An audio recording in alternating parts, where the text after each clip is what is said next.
Hello everyone, this is Ankita Sinha. Welcome to my channel Crime and Forensic. On this channel, we will study forensic science, and in this video I am going to discuss about introduction of forensic science. जब हम किसी भी topic के introduction की बात करते हैं तो हम सबसे पहले उसका डेफिनेशन पढ़ते हैं. So what is forensic science? Forensic science is an applied science which is directed to the recognition, identification, individualization, and evaluation of physical evidence by the application of the principle and methods of natural sciences for the purpose of administration of criminal justice. Basically, forensic science is an application of principles and methods of natural science जिसको हम criminal justice and administration के लिए use करते हैं.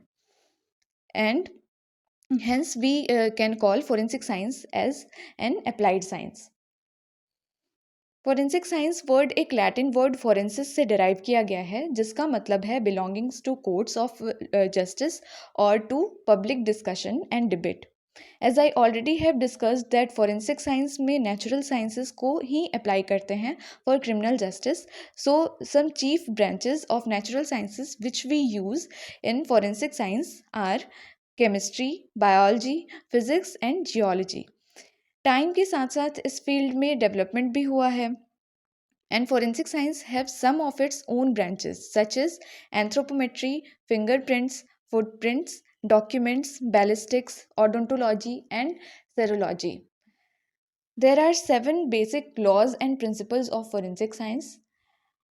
Law of individuality, law of principle of exchange, law of progressive change, law of comparison, law of analysis, law of probability, and law of circumstantial fact. So first law is law of individuality.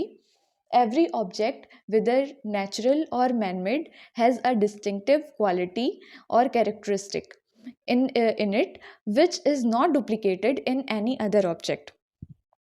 मतलब no two things in this universe is alike. हर एक चीज़ अपने आप में unique है.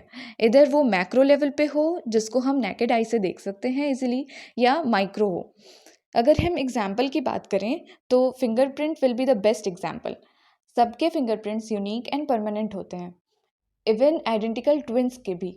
अगर हम मैनमेड ऑब्जेक्ट्स की बात करें तो चाहे वो करेंसी नोट हो, इंक हो, टाइप राइटर हो, कुछ भी हो, विच में लुक आइडेंटिकल बट उनके कैरेक्टरिस्टिक हमेशा यूनिक होंगे. Next is principle of exchange, जिसको हम लोकार्ड प्रिंसिपल के नाम से भी जानते हैं, क्योंकि ये लॉ ऑफ एक्सचेंज का प्रिंसिपल सर एडमंड लोकार्ड जो कि एक फ्रेंच साइंटिस्ट थे उनके द्वारा दिया गया था.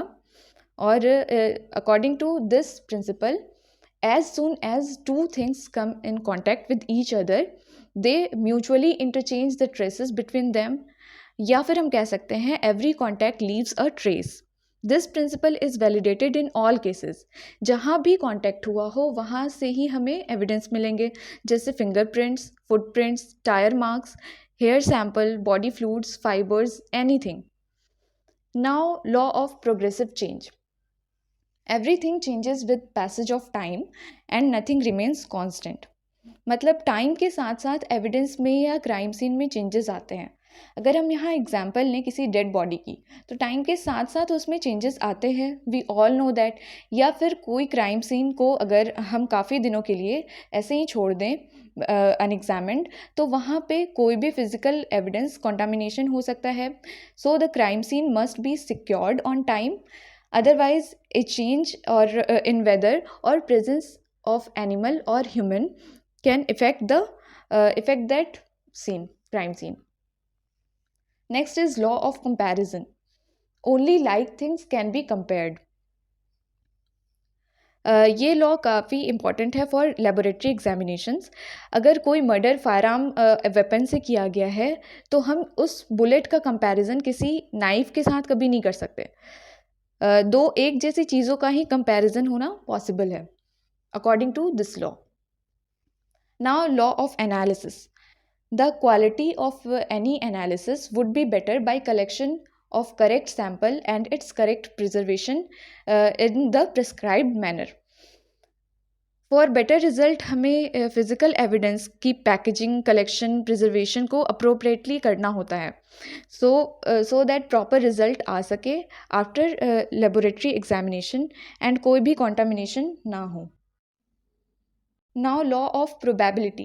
All identifications, definite or indefinite, made consciously or unconsciously on the basis of probability. इसका एग्जाम्पल मैं ऐसे दूंगी कि अगर एक आदमी है जिसके नेक पर टैटू है एंड राइट हैंड में स्कार है, और ये आदमी मिसिंग हो जाता है एंड फिर एफआईआर होता है इसके लिए, पुलिस ढूंढ रही होती है इसको, तभी एक अननोन डेड बॉडी मिलती है कहीं पर जिसके फीचर्स सेम है, उसके भी टैटू है एंड स्कार है, वो मिसिंग आदमी जिसके जैसे ही होते हैं, बिल्कुल सेम टू सेम. सो यहाँ पर इस चीज़ की हाई प्रोबेबिलिटी हो जाती है कि वो अननोन डेड बॉडी उसी मिसिंग मैन का की ही होगी. The probability that the missing dead body is of another man will be 1 in millions. Last is law of circumstantial facts. Facts cannot be wrong, they cannot lie, not wholly absent, but man can and do.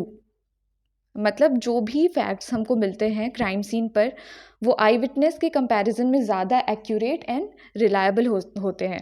Facts can not lie, वो कभी झूठ नहीं बोल सकते, but I witness can do. वो झूठ बोल सकते हैं, आई विटनेस झूठ बोल सकते हैं, बट फैक्ट्स कभी झूठ नहीं बोल सकते. So that's it.